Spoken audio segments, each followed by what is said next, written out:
that people had with my bill last year, the main concerns that were a resistance point were, number one, the concern about whether or not it was the government's responsibility to get involved in education at this age. Number two, would this type of an offering become compulsory over time, which is one of the reasons why I was so motivated to get into this compulsory education conversation, to address that concern. Number three was the public-private partnership issue, and whether or not it was, we could in fact track and understand how the impact of these programs really did perform so that we could determine whether or not to pay back the private investor. Those were the main issues. I don't remember a data issue that came up, and maybe I'm just forgetting that. I think it's this. I think it's this one. Okay. Senator, Yes. Going back to the gentleman in the front, how his wife's students are coming in speaking Spanish. I have talked to several people in West Valley City, and there are several classrooms that are only Spanish filled with one English-speaking student. And the problem is, if you have families that are not willing, parents mainly, not willing to learn the language, send their children to school so they can learn the language and then interpret for their utilities or whatever else, you know, to get their welfare checks, that's a problem. I think we're starting at the wrong location to solve that problem and not starting with basics of entering this country. So I can agree that there's a concern there as far as language skills. There's no doubt about that. What I have found, though, this is my experience in interacting with this population, they are anxious to learn English. They want to learn it. They don't know how culturally to address that issue. They're nervous about authority and who to go to for help. Mm-hmm. And from my perspective, you know, one of the great things about this country is we provide these opportunities, and that we should enable them to have access to this opportunity, to be able to get educated and become contributing members of our society.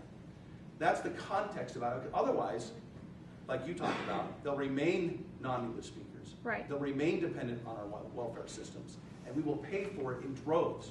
So I think as a proper role of government, if you will, to encourage immigration, to encourage that transition, is to offer English-speaking classes, ESL if I'm correct, and not just focus on their children, but focus on ESL language classes for the whole family. If you're new to the state, it is a requirement to take this class.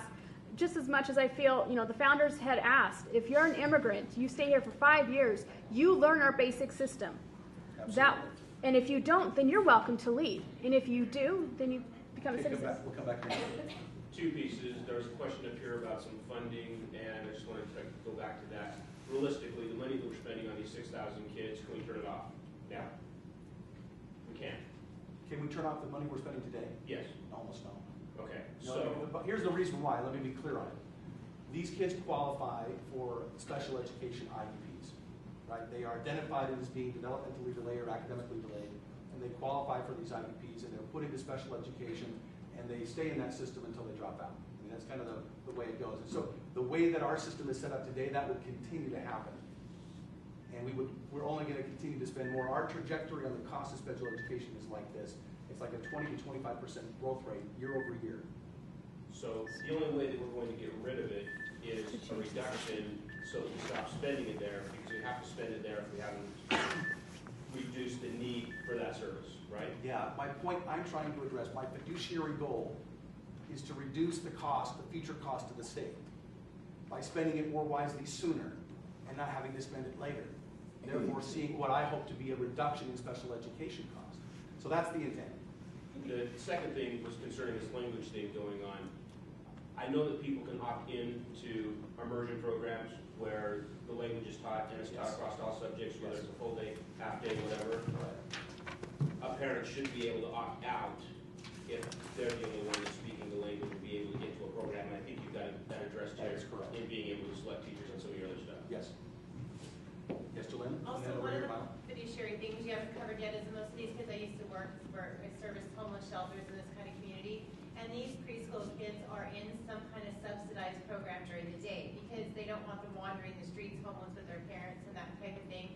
So they're either in a finance subsidized daycare system, they're either in some kind of subsidized homeless shelter program during the day. So we are currently paying for these children to be babysat in some kind of subsidized program currently. Whereas if we do this, we're reducing long-term education costs, but we're also taking that money that's being spent there and redirecting it on educating these kids instead of them just hanging out,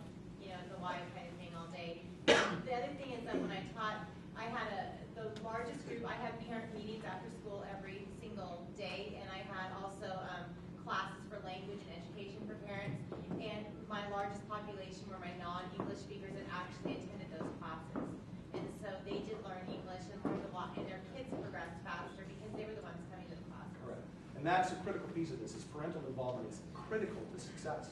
The parent has to be a part of the educational process for a high-quality preschool system to work, period.